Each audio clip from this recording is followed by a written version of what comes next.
अस्सलामुअलैकुम and welcome to रौनक सहरी। रौनक सहरी में मैं आयशा अबरार और जवाद अहमद सिद्दीकी करते हैं आपको खुशामदीद एक ऐसे टॉपिक के साथ जिसकी हमें बतौर माशरा बहुत ज़्यादा ज़रूरत है, और वो ये है कि दयानतदार कैसे बना जाए, ईमानदारी के बारे में अल्लाह ताला ने क्या फ़रमाया है, और सबसे ज़रूरी चीज़ जो कि इस ज़िंदगी के हिसाब से बड़ी एक ज़रूरी चीज़ है, और वो ये है कि कानून की पासदारी किस तरह से की जाए।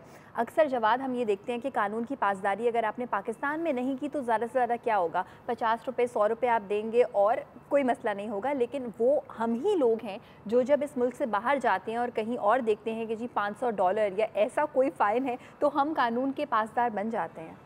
वो हमारे यहाँ जिसे कहते हैं ना कि सबसे जो ज़ोरदार कानून है वो डंडे का कानून है। हम अपने शहर के अंदर शायद ट्रैफिक कवानीन को पर अमल दरामद करना अपने शान के मुनाफी समझते हैं, लेकिन जब हम मोटरवे पर जाएंगे तो हम वही शहरी होंगे कि हमें ख़ुद यकीन नहीं आएगा कि हम इतनी कानून की पासदारी कर सकते हैं। सो बहरहाल नाज़रीन, हमने बड़ी सहूलत के साथ अपने जो मुल्की क़वानीन हैं, रियासती क़वानीन हैं, उनकी पामाली को अपने लिए जायज़ करार दे दिया है। तो आज हम खुसूसन इसके ऊपर बात करना चाहेंगे कि क्या मुल्की क़वानीन का पास ना करना, पासदारी ना करना हमें महज मुजरिम बनाता है या ये बाइस गुनाह भी है। क्या कानून की पासदारी ना करने से हमारी ईमानदारी और दयानतदारी पर भी सवाल उठता है या नहीं। और जब हम ईमानदारी और दयानतदारी की बात करते हैं नाज़रीन, तो ये जान रखिए कि एक मुस्लिम माशरा होने के नाते, एक मुस्लिम मुल्क होने के नाते, ये वो पहलू है हमारे किरदार का या हमारे माशरे का जो सबसे ज़्यादा नुमायाँ होना चाहिए। लेकिन बदकिस्मती से हमें ईमानदारी और दयानतदारी दूसरों में तो उसकी तलाश रहती है, अपने लिए हम इसको पता नहीं क्यों इससे भागते फिरते हैं, अपने लिए हम इसको मुश्किल बनाए रखते हैं। सो इसके ऊपर आज हम रहनुमाई हासिल करने की कोशिश करेंगे उलमाए कराम से कि कितना अहम है ये, और एक मुसलमान होने के नाते ईमानदारी हमारे यहाँ अब नापैद क्यों होती जा रही है। बिल्कुल। और जवाद, अक्सर आप कभी ये देखें कि कानून किसके लिए है। सबसे बड़ी बात तो ये है कि कानून हम ही जैसे लोगों के लिए और हमारे ही लिए है। एक सिग्नल है जिसको आपने तोड़ा है, जिस पे हर तरफ से गाड़ी आ रही है, तो अगर किसी का नुकसान होगा तो वो उस सड़क का नुकसान नहीं होगा, उस गाड़ी का नुकसान होगा जो आपको बिलोंग करती है, और आपका नुकसान होगा आपकी सेहत के हवाले से। तो इसलिए जब हम ईमानदारी की बात करते हैं तो कैमरे की आँख अगर हमें नहीं भी देख रही तो खुदा की आँख तो हमें देख रही है, और इस बारे में अल्लाह ताला ने क्या हुक्म दिया है हमारे लिए जानना बहुत ज़रूरी है, ताकि हम बार बार उन सारी चीज़ों को रिवाइव करें और उनको अमल में ला सकें, उनको एक्चुअली प्रैक्टिस में ला सकें। क्योंकि रमज़ान का महीना है, मुझे लगता है उस ईमानदारी की सबसे अच्छी मिसाल रोज़ा ख़ुद है। बिल्कुल, कि आप भले इबादत नहीं कर रहे हैं, लेकिन अगर आप सहर से लेकर इफ्तार तक खाने पीने से परहेज़ कर रहे हैं और आप कमरे में तन्हा मौजूद हैं, तो आपको अगर किसी का ख्याल है तो सिर्फ अल्लाह का ख्याल है। बिल्कुल। तो मेरा ख्याल है यही ईमानदारी की बुनियाद है। आपको इसी एहसास को अपने अंदर जगाना है। तो एक मुख्तसर ब्रेक की जानिब बढ़ते हैं। डॉक्टर हसन रिजवी साहब, मुफ्ती नूर रहमानी साहब से आज इस मौजू पर रहनुमाई हासिल करते हैं इस मुख्तसर ब्रेक के बाद।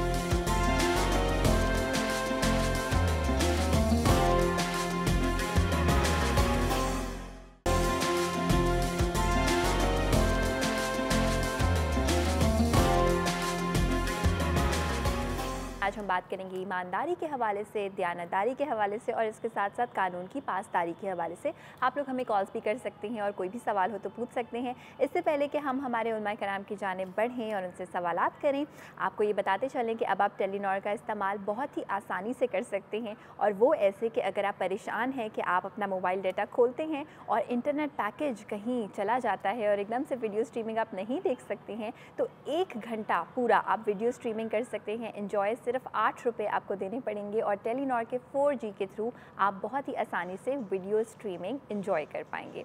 चलते हैं हमारे उलमाए कराम की जानिब और उनसे सवालात का सिलसिला करते हैं। और आयशा, इससे पहले कि हम आज के मौजू पर उलमाए कराम से, डॉक्टर रिजवी साहब से, नूर रहमानी साहब से रहनुमाई लें, नाज़रीन अगर हम इस्लामी तारीख़ में देखें तो आज का दिन 2 हवालों से इंतहाई अहम दिन। हम कोशिश कर रहे हैं कि जो तारीख़ी हवाला जात हैं वो भी हमारी गुफ्तगू का बाकायदा हिस्सा रहें।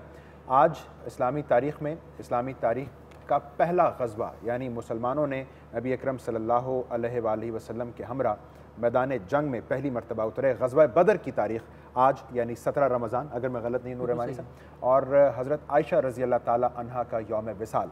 सो इन दोनों हवालों से हम चाहेंगे कि हम मुख्तसरन गुफ्तगू ज़रूर करें। सो नूर रहमानी साहब, हज़रत आयशा रज़ी अल्लाह ताला अन्हा का यौम विसाल, इस हवाले से मैं चाहूँगा हम गुफ्तगू करें, फिर ग़ज़वा बदर पे हम रिज़वी साहब से बात करें। तमाम तारीफ़ें अल्लाह सुब्हानहू व तआला के लिए और दुरूद व सलाम अल्लाह के रसूल, हम सब के आका, हम सब के मौला हुज़ूर मोहम्मद मुस्तफ़ा सल्लल्लाहु अलैहि वसल्लम। हज़रत आयशा सिद्दीक़ा तैयबा ताहिरा रज़ियल्लाहु तआला अन्हा वो अज़ीम शख्सियत हैं कि जिनकी तहारत, इस्मत, पाकीज़गी का बयान सूरह नूर की मुतअद्दिद आयात में अल्लाह सुब्हानहू व तआला ने इरशाद फरमाया है। हज़रत आयशा सिद्दीक़ा तैयबा ताहिरा रज़ियल्लाहु तआला अन्हा वो खातून जिनसे नबी अलैहिस्सलातु वस्सलाम बहुत ज़्यादा मोहब्बत फरमाया करते थे। आपने फरमाया कि जिस तरह खानों में सरीद को फ़जीलत हासिल है, इसी तरह आयशा को तमाम औरतों में फ़जीलत हासिल है। और फिर अल्लाह के नबी फरमाते हैं, आप मौजूद हैं, आयशा नबी अलैहिस्सलाम मौजूद हैं, आपने फरमाया अन्ना जिब्राईल यक़रउ अलैकिस्सलाम या आयशा, आयशा तुम्हें जिब्राईल आए हैं और अल्लाह सुब्हानहू व तआला का सलाम लेकर तुम्हारी खिदमत में और तुम्हें अल्लाह का सलाम दे रहे हैं। अल्लाह के नबी सल्लल्लाहु अलैहि वसल्लम आयशा से बहुत ज़्यादा मोहब्बत फरमाया करते थे।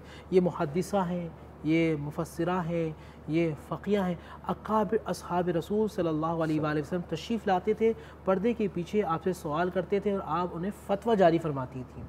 और नबी पाक सल्लल्लाहु अलैहि वसल्लम कितनी मोहब्बत फरमाते थे, कितनी शफ़क़त फरमाते थे।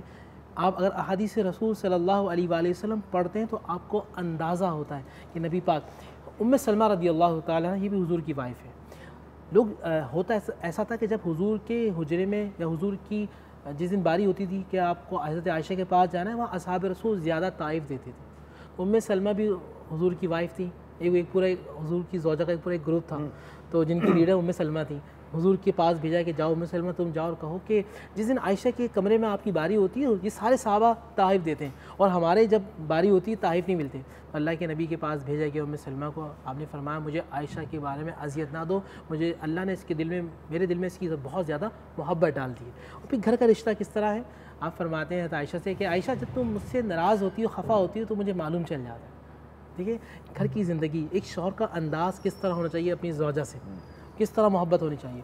फरमाया हज़रत आयशा ने फरमाया कैसे, कहा कि जब तुम मुझसे खुश होती हो ना तो कहती हो रब्बे मोहम्मद की कसम, और जब तुमसे नाराज़ सी होती तो तुम कहती हो रब्बे इब्राहिम की कसम। हज़रत आयशा ने मुस्कुरा के कहा कि हुज़ूर मैं सिर्फ ज़बान से आपका नाम नहीं लेती मगर दिल में तो सिर्फ आप ही रहते हैं।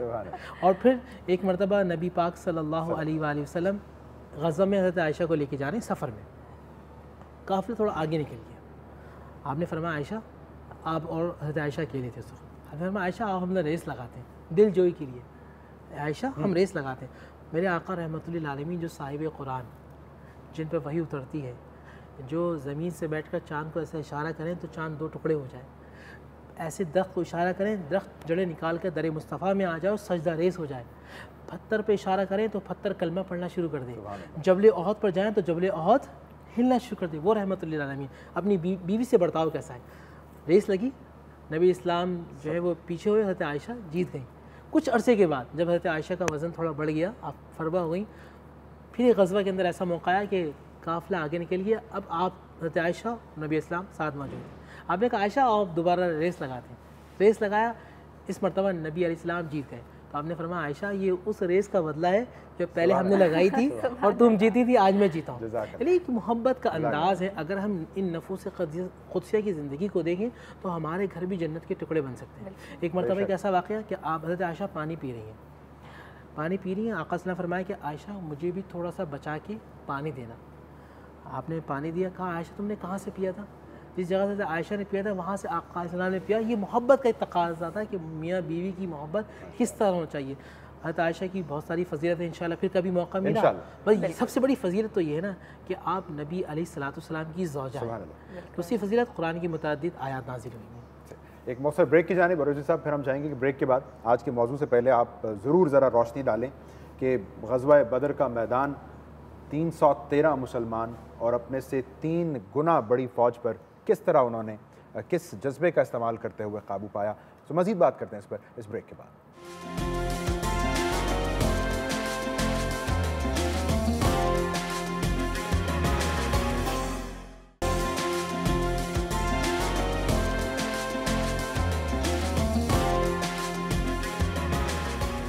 ईमानदारी, दयानतदारी, कानून की पासदारी, इस पर बात करने से कबल जैसे हमने आपको तारीख़ का हवाला दिया, आज इस्लामी तारीख़ में ग़ज़वा बदर लड़ी गई।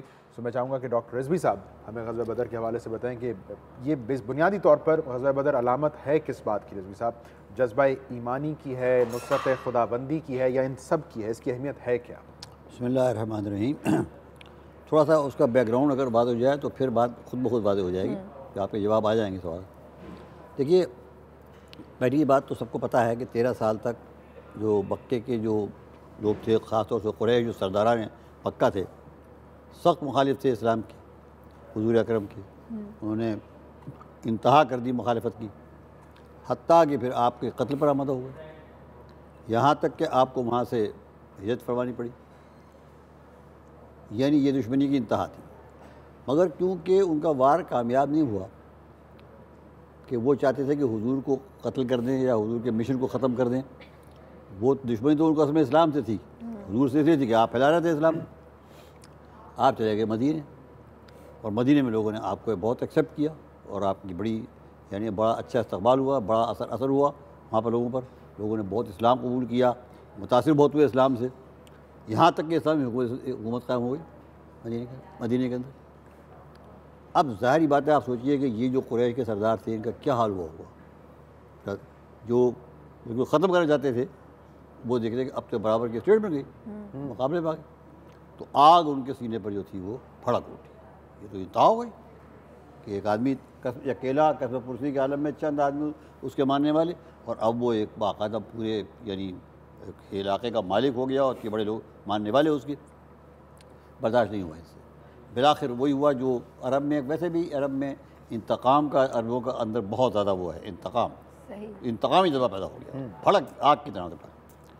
अब वो यहाँ से लेके चले वो अपना लश्कर मुकाबला करने के लिए, और बहरहाल मुसलमान सिर्फ 313 थे, उनके पास सवारियाँ भी बहुत कम थी, 2 या 3 घोड़े थे। ये बहरहाल दौलतमंद लोग थे, वेल एस्टेब्लिश्ड, पुराने, यानी वो थे जमे हुए कारोबारी लोग, पैसे वाले, ग़ुलाम, असलहा, ट्रेन, ग़ुलाम, नौकर, ये वो सारी मौजूद। ये मुसलमान तो बेचारे कसम पुरसी के आलम में थे। अब ये चढ़ाई कर दी। तो पहली बात जो इसमें काबिल गौर बात है वो ये है कि देखिए, इस्लाम तलवार से नहीं फैला, हुजूर ने हमला नहीं किया।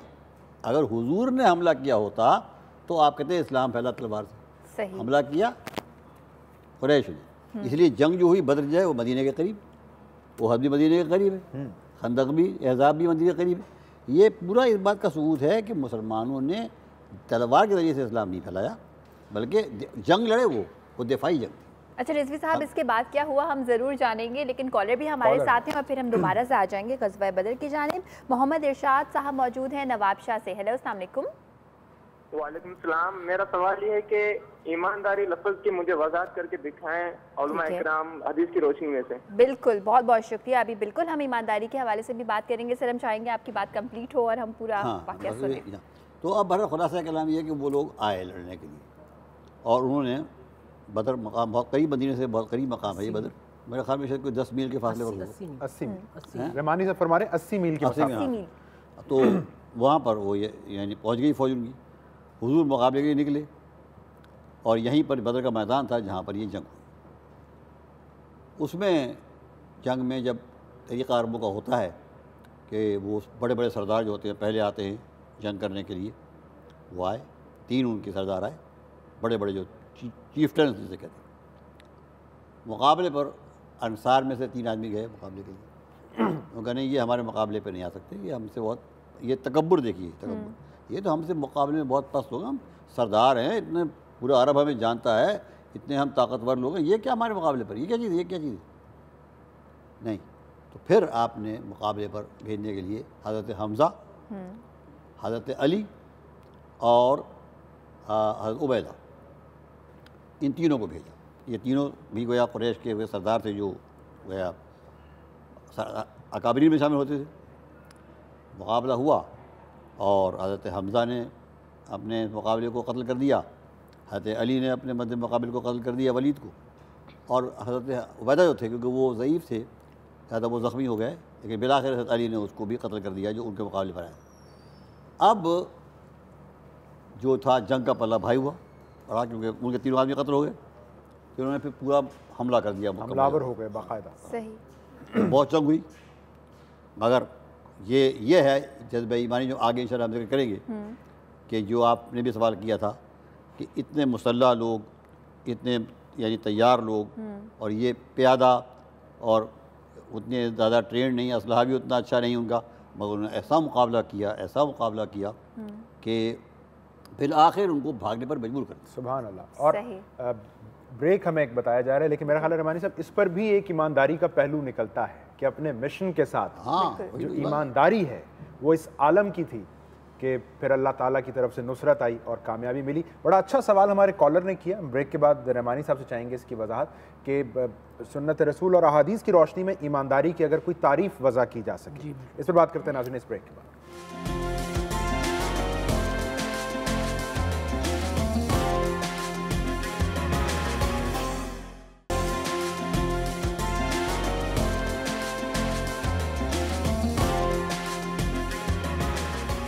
हम बात करेंगे ईमानदारी, दयानतदारी और कानून की पासदारी से मुतालिक। ईमानदारी, ये शख्स ईमानदार है और ये शख्स ईमानदार नहीं है, कैसे कहा जा सकता है? इस्लाम में ईमानदारी के बारे में क्या बताया गया है, जानेंगे रहमानी साहब से। बिस्मिल्लाहिर्रहमानिर्रहीम। क़ाल अल्लाहु तआला फ़िल क़ुरआनिल मजीद वल फ़ुरक़ानिल हमीद इन्नल्लाहा ला युहिब्बुल ख़ाइनीन। अल्लाह सुब्हानहु व तआला ख़यानत करने वालों को पसंद नहीं फरमाता। इन्नल्लाह यअमुरुकुम, अल्लाह ताला तुम्हें हुक्म देता है तो दिल आमनात जो है वो अमानतदारी को पूरा करो, अदा करो। ये क़ुरान मजीद फ़ुरक़ान हमीद की तो आयत गिरामी है।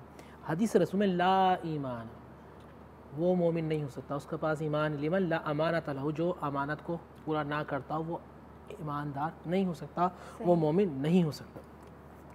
अमानतदारी है क्या? जो आपने भरोसा किया है, किसी के भरोसे को पूरा अदा करना। जो आपने माल दिया, अब इसकी भी बहुत सारी काइंड्स हो जाएंगी। किसी ने आपको कोई बात भरोसे की बताई है, अब आप पे भरोसा बनता है कि आप उसकी बात को पूरा जहाँ वो कहे उसको अदा करें, वरना आप अपने पास ही रखें। सही।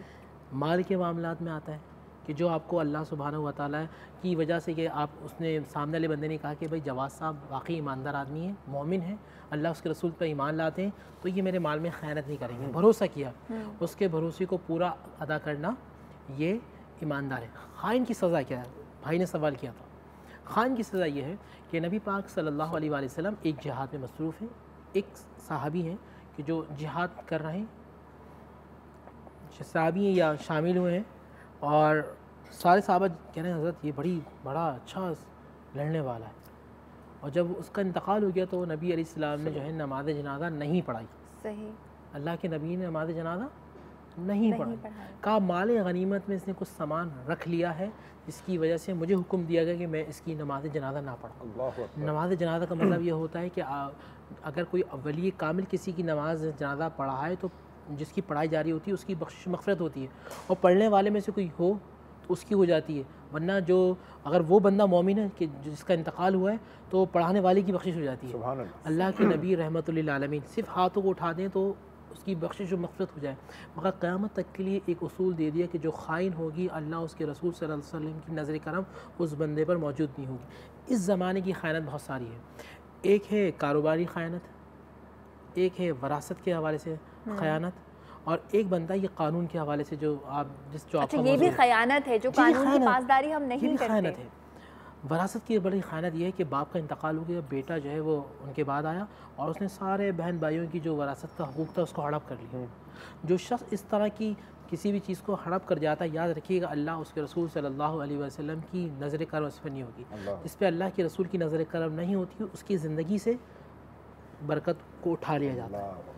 मैं चाहूँगा आप खुसूसन जो है ना आपने वो कानून की ख़यानत उस पर भी रोशनी डाली है, लेकिन रिजवी साहब ये जो हमारे कॉलर का सवाल है कि अहादीस की रोशनी में ईमानदारी की आपकी कोई मुफस्सिल तारीफ़ हमारे सामने आती है? देखिए बहुत आसान बात है। ईमानदारी, ईमान दाश्तन, ईमान रखना, यानी दिल में ईमान का होना। सही। ईमान क्या है? ईमान ये है कि इंसान अक्ल से इस बात को समझे कि एक खालिक और मालिक है पूरी कायनात का। ये कायनात जो है ये अज़ खुद नहीं बन सकती है, न मैं खुद अज़ खुद बन सकता हूँ। कोई बनाने वाला है, कोई मालिक है, वही सब ने उसने बनाया है, वही हमारा खालिक राज़िक़ है, और उसी ने हमको किसी मकसद के लिए पैदा किया है और हमें उसके सामने जाकर अपने अमाल का जवाब देना है। सही। ये है, अगर दिल ये बात समझकर इंसान, समझ से मुराद होता है जब इंसान कन्विंस हो जाए। सही। जब बात कन्विंस हो जाता है तो बात दिल में आ जाती है वो, यानी दिल में आ जाए, ये हमारा मुहावरा है। असल में तो वो मेंटली बिल्कुल कन्विंस हो गया कि नहीं भाई ये बात सही है। अब जब ये बात कन्विंस हो गया कि अल्लाह है और मालिक है और उसने हमें पैदा किया है और वो हमें देख रहा है और हमें उसके बाद जाना है, ये बात अगर वाकई आदमी को मान जाए, वो ये अल्फाज न हो, वाकई उसका असल कन्विंस हो चुका हो, वो दिल में ये बात आ चुकी हो, दिल में ठुक जाए। हुजूर ने फरमाया ईमान वही दिल में ठुक जाए, यानी जहन बिल्कुल पूरी तरीके से कन्विंस हो जाए। अब जाहिर है कि कोई काम भी आप ऐसा नहीं करेंगे कि जो अल्लाह की मर्ज़ी के ख़िलाफ़ हो, कि जो अल्लाह को नाराज़ कर दे, क्योंकि अब ये मानते हैं कि हर फ़ायदा हर नुकसान चाहे दुनिया का हो चाहे आखिरत का हो वो अल्लाह के हाथ में। सही। ये बात जब पैदा हो जाएगी ये बात, तो ख़ुद ब खुद, अब देखिए आसान सी बात है, मैं बहुत सिंपल से मिसाल देता हूँ आपको कि यहाँ कोई नहीं है, एक पर्स पड़ा हुआ है, उसमें पैसे भरे हुए, कोई देने वाला नहीं है, भाई तो कोई मसला ही नहीं है, बस जेब में रख लूँ और कोई मसला नहीं, आ गया पूरा पर्स।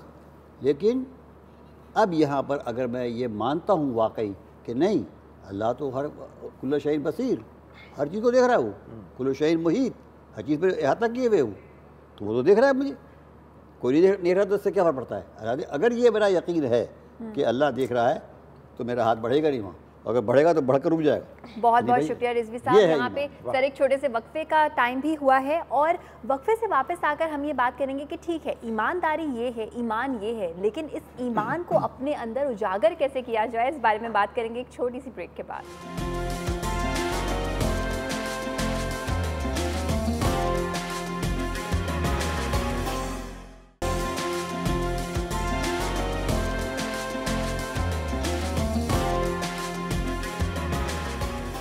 आज हम बात कर रहे हैं दयानतदारी के हवाले से, ईमानदारी और कानून की पासदारी कैसे की जाए, ये जानेंगे हमारे उलमा कराम से। लेकिन इन तमाम चीज़ों से पहले ये जानना बहुत ज़रूरी है कि वो ईमान जिसकी हम इतनी देर से बात कर रहे हैं उसको अपने अंदर लाया कैसे जाए, पैदा कैसे किया जाए। रहमानी साहब, हम चाहेंगे आप हमें बताएं। बहुत बुनियादी सवाल कर दिया कि ईमान कैसे। एक जहन में तो ये बात रखिएगा, ला इलाहा इल्लल्लाह, नहीं कोई माबूद सिवाय अल्लाह के, मुहम्मद और रसूलुल्लाह, मोहम्मद अल्लाह के रसूल हैं।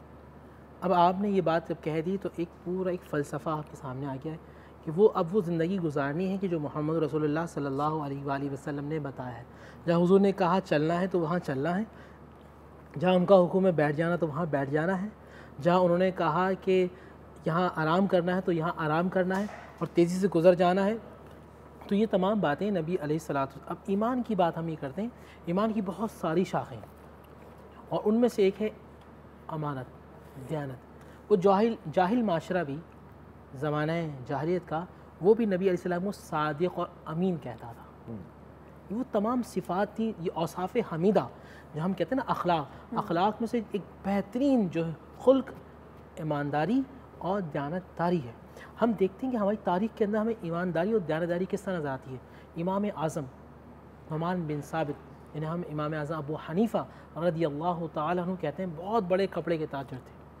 एक मरतबा ऐसा हुआ, देखिए ईमानदारी और दयानतदारी किसे कहते हैं। अबर छाया, तकरीबन 2-2:30 बजे का वक्त हुआ, आप नमाज असर के बाद जो है पढ़ने के बाद जाके दुकान बंद करते थे, मगर आपने तकरीबन ज़ोहर की नमाज की कुछ देर के बाद दुकान बंद कर दी। तो किसी ने पूछा कि भाई कपड़े की दुकान इतनी जल्दी क्यों बंद कर दी? कहा अबर छाया हुआ है, मैं नहीं चाहता कि मेरे पास कोई कपड़े लेने के लिए आए और वो अच्छा समझने के बजाय ख़राब कपड़ा ले जाए, उसको नुकसान हो जाए।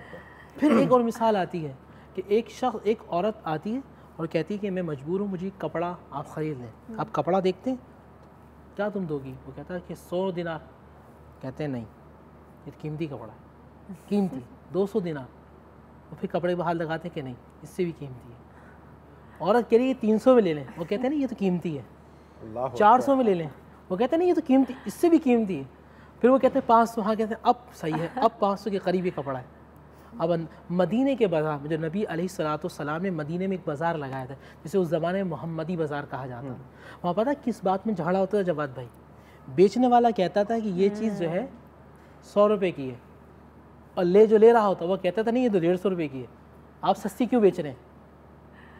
बेचने वाला कह रहा है कि ये 100 रुपये की है। कितना ईमान, जो बहन ने कहा था ना ईमान, जिसके दिल में खौफ खुदा होता है। खौफ खुदा, इंट्रो के अंदर बात की थी, रब्बे जुल जलाल देख रहा है। ये देखने वाली सिफात जब हो जाती है ना कि कोई देखे ना देखे, अल्लाह की ज़ात मुझे देख तो रही है, ईमानदारी आ जाती है। कॉलर भी हमें बताया कॉलर जा रहा हमारे है। साथ हैं, शगुफ्ता है गुजरात से। हेलो, अस्सलाम वालेकुम। वालेकुम सलाम जी शगुफ्ता, क्या पूछना चाहेंगी? जी, मैं गज़वाए बदर के बारे में आपसे पूछना चाहती हूँ जी, कि जी। उस पर कुछ रोशनी डालो। ठीक है, बहुत बहुत शुक्रिया आपकी कॉल का। आप अपना रखिएगा बहुत बहुत सारा शुक्रिया। ख्याल। रिजवी अभी साहब ने हमने बड़ी इसके मुफस्सिल बारे अंदाज में बात भी की थी। इसके रिजवी साहब, बारे मैं में इससे नहीं बात मानना भी चाहूँगा कि ये मुल्की कवानीन हम बड़ी आसानी से इनको नज़रअंदाज करते हैं, ये कह के कि ये तो एक इंसान के बनाए हुए कवानीन है, ये तो जब मेरा दिल करेगा मैं मान लूँगा, इनकी जब क्या मौका हैसियत? मिलेगा मैं नहीं भी मानूंगा। तो इसमें भी गुनाह है।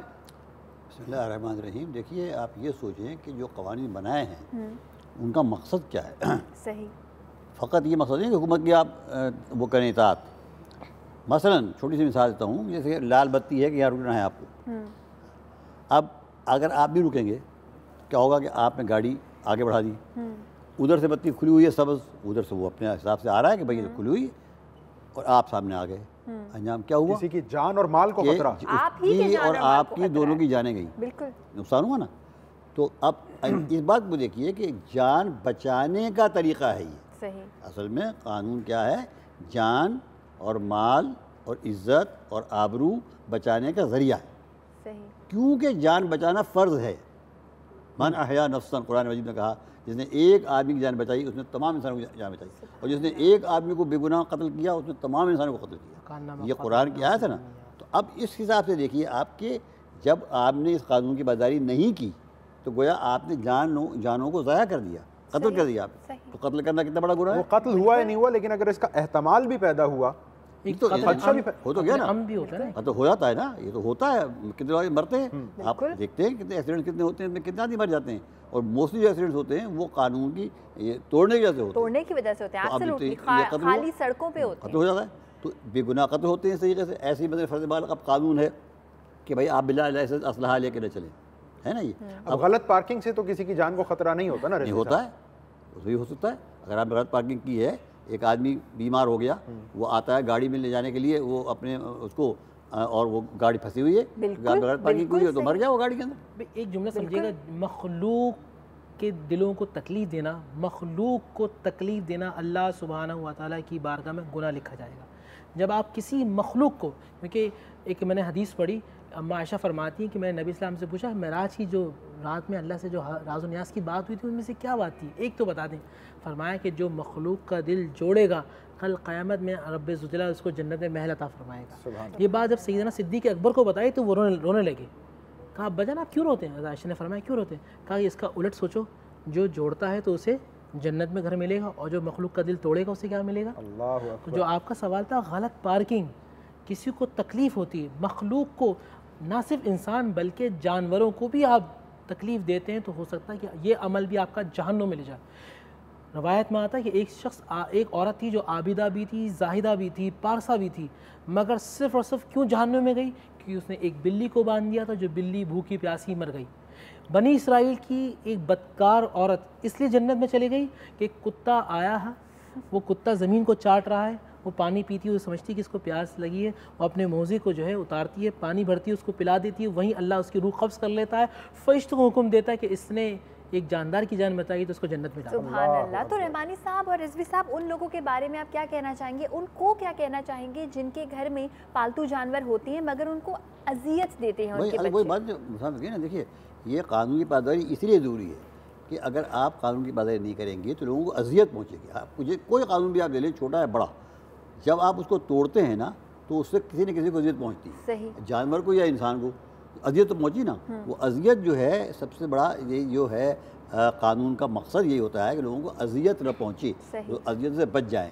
मसलन असलहा की मैं मिसाल दे रहा था मैं आपसे, भाई लाइसेंस दे, कहीं लिखा शरीयत में, कहीं लिखा है शरीयत में लिखा हुआ नहीं है कि साहब आप लाइसेंस दें तो फिर आप असलहा लेकर चल सकते हैं, वरना नहीं चल सकते। लेकिन अब क्या है, अगर आपने इस कानून को नहीं माना तो क्या होगा कि वो आदमी कि जो अहल नहीं है इस बात का कि असलहा रखे, वो रखेगा असलहा अपने पास, मैं और वो जसारत अगर मिसयूज़ करेगा। मैं अगर जसारत कर पाऊँ, अब घर अगर मुकम्मल तौर पर कुंडी की बिजली पर चल रहा है और आप पंखे के नीचे सहूलत से नमाज अदा कर रहे हैं, तो ये क्या कैफियत? चोरी ऐसी बात, बिल्कुल इसकी बिल्कुल सिंपल सी मिसाल ऐसी है जैसे चोरी के कपड़े पहनकर मैं नमाज पढ़, चोरी करके कपड़े नमाज पढ़ रहा हूँ, तो नमाज तो पढ़ने के चोरी हो कपड़ा तो आप पहने हुए। सैयदना उमर बिन खत्ताब एक दिन बैठकर मस्जिद नबवी में रो रहे हैं, मिंबर रसूल में बैठकर रो रहे हैं। कहा क्यों रो रहे हैं? कहा मैं खौफ है मुझे कि दरियाए नील पे अगर कुत्ता भी मर गया तो अल्लाह ताला उमर से पूछेगा। तो जो जितने लोगों की जानें गई हैं, जानें जा रही हैं, गर्मी है, जो गरीब इलाके हैं, गरीब ज़दा इलाके हैं, वहाँ लाइट जो है वो इसको मुख्तसरन हम यूँ कर लेते हैं कि आप इबादत के लिए अगर खल्के खुदा को किसी हवाले से अगर तंगी या जहमत का सबब, आप मस्जिद गए हैं नमाज़ पढ़ने पर, लेकिन गाड़ी बीच सड़क पार्क कर गए हैं उजलत में, नमाज आपकी जायज़ नहीं होगी। सर जो लोग कुंडा डालते हैं इसका मतलब है कि गुनाह करते हैं वो। जो बात की थी ना, अगर किसी कब्जे की जगह पर मस्जिद बनाएंगे तो वह नमाज नहीं होती। अल्लाह अकबर। बस ये मेरा ख्याल है पेश नज़र रहना चाहिए। बहुत शुक्रिया रिजवी साहब, नूर रहमानी साहब, इस मौजू पर आपने रहनुमाई फरमाई। तो नाज़रीन बस ये रखिए कि मुस्लिम माशरे में, एक मुस्लिम मुल्क में अदम बर्दाश्त जो अब हमारे यहाँ बहुत राइज है, होनी चाहिए, लेकिन ये ईमानदारी ना होने के ख़िलाफ़ होनी चाहिए बुनियादी तौर पर, क्योंकि एक मुस्लिम माशरे में ईमानदार शख्स आपको ढूंढना पड़े, ईमानदारी के लिए जुस्तजू करनी पड़े, ये बात समझ आती नहीं है। सो अगर हमें अदम बर्दाश्त रखनी है तो बेईमानी के ख़िलाफ़ रखनी है, ख़यानत ख़ाइन के ख़िलाफ़ रखनी है, बददियानती के ख़िलाफ़ रखनी है, इससे हट कर नहीं। और जब आप इस दुनिया में रहते हुए ये देखते हैं कि कानून है, कहाँ है, कौन कहाँ मुझे पकड़ेगा, कौन नहीं पकड़ेगा, अगर इसके बजाय सिर्फ हम एक बात सोच लें एम्बुलेंस को रास्ता देते हुए, गाड़ी गलत ना पार्क करते हुए, कि क्या मैं कोई ऐसा काम तो नहीं कर रहा कि जिससे कोई हर्ट हो, जिससे मैं किसी को नुकसान पहुंचा रहा हूं। अगर आप एक भी जानदार को नुकसान पहुंचा रहे हैं तो यकीनन आप कोई ऐसा काम नहीं कर रहे जिससे अल्लाह ताला खुश हो। इसी नोट के साथ करते हैं आज के शो का इख्तिताम और अब मुलाकात होगी कल। तब तक के लिए अपना बहुत सारा ख्याल रखिएगा। अल्लाह हाफ़िज़। अस्सलाम वालेकुम।